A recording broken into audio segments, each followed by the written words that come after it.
उत्तर प्रदेश विधानमंडल के आज से महत्वपूर्ण सत्र बजट सत्र प्रारंभ होने जा रहा है।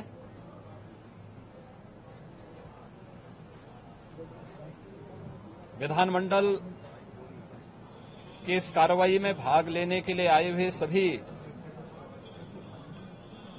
माननीय सदस्यों का मैं स्वागत करता हूं। वर्ष का जो प्रारंभिक सत्र होता है, यह राज्यों के अंदर महामहिम राज्यपाल जी के अभिभाषण से इस सत्र की शुरुआत होती है। इसके अलावा वर्ष भर के लिए राज्य सरकार का बजट भी इसी सत्र के दौरान पारित होता है। अन्य विधायी कार्यों के साथ ही जनहित से जुड़े हुए, राज्य के विकास से जुड़े हुए महत्वपूर्ण मुद्दों पर भी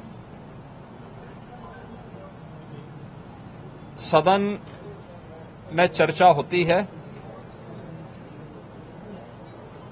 आज विधानमंडल की कार्रवाई प्रारंभ होने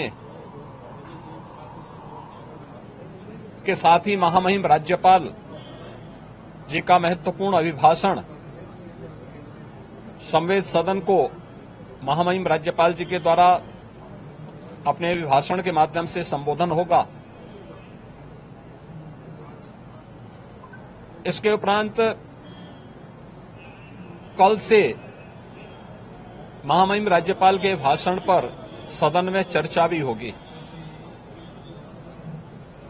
20 फरवरी को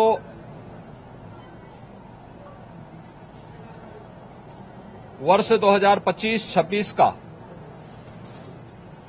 उत्तर प्रदेश का सामान्य बजट सदन में प्रस्तुत होगा। सदन 18 फरवरी से लेकर 5 मार्च तक के लिए प्रस्तावित किया गया है। उत्तर प्रदेश के इतिहास में ऐसे बहुत कम क्षण आए हैं जब इतने लंबे समय के लिए सदन आहूत किया गया हो, लेकिन सदन की कार्रवाई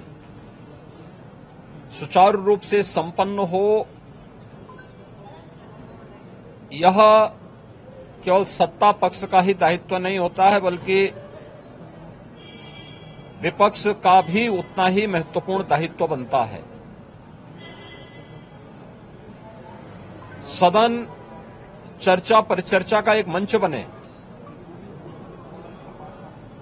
उत्तर प्रदेश के विकास को लेकर के डबल इंजन की भारतीय जनता पार्टी की सरकार ने पिछले लगभग 8 वर्ष के अंदर जो प्रतिमान स्थापित किए हैं वह अभूतपूर्व है। उसकी झलक अभिभाषण के माध्यम से भी और सदन के अंदर चर्चा परिचर्चा के माध्यम से भी देखने को मिलता है। उत्तर प्रदेश के परसेप्शन में आए हुए व्यापक बदलाव देश और दुनिया के द्वारा उत्तर प्रदेश को आकर्षण का केंद्र मानते हुए जो वर्तमान में स्थितियां दिखती हैं, स्वाभाविक रूप से हताश और निराश विपक्ष इन मुद्दों पे चर्चा करने से भागने का प्रयास करता है, सदन की कार्रवाई में बाधा पैदा करने का प्रयास करता है। विपक्ष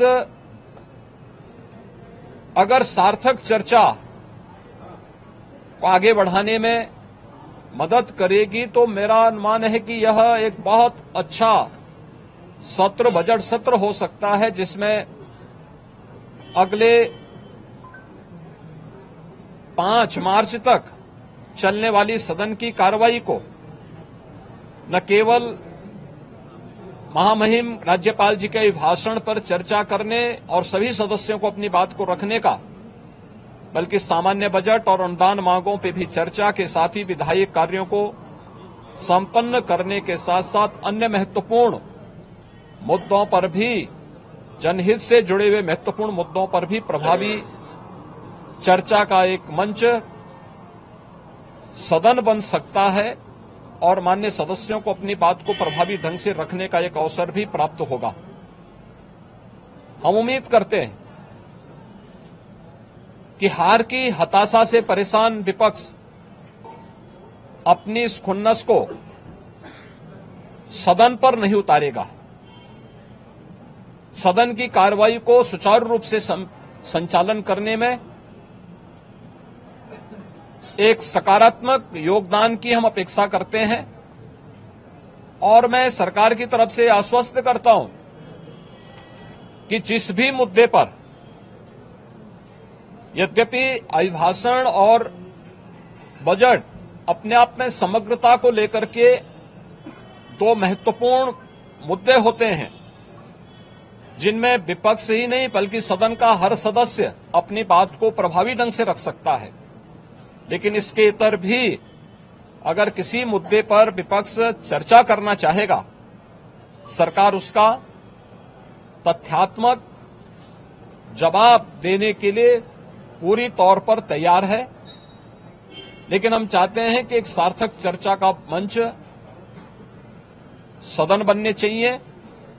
आरोप प्रत्यारोप या फिर असंसदीय आचरण से इस समस्या का समाधान नहीं हो सकता है और मैं उम्मीद करता हूं कि महामहिम राज्यपाल के भाषण से उस सुदृढ़ और मर्यादित संसदीय आचरण की शुरुआत हम लोग विपक्ष के अंदर देखने का प्रयास करेंगे। उम्मीद करते हैं कि उस प्रकार का आचरण सभी माननीय सदस्यगण और खासतौर पर विपक्षी सदस्यगण सदन में दिखाएंगे, जिससे लोकतांत्रिक मूल्यों के प्रति आम जन की आस्था को और सुदृढ़ करने में मदद मिलेगी।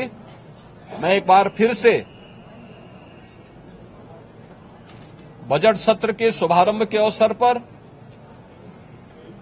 आज उत्तर प्रदेश विधानमंडल की जो कार्रवाई प्रारंभ होने जा रही है कुछ ही देर में, इसमें भाग लेने के लिए आए हुए सभी माननीय सदस्यों का हृदय से स्वागत करता हूं। न्यूज नेशन अब व्हाट्सएप पर खबरों की ताजा अपडेट के लिए न्यूज नेशन के इस QR कोड को स्कैन करें।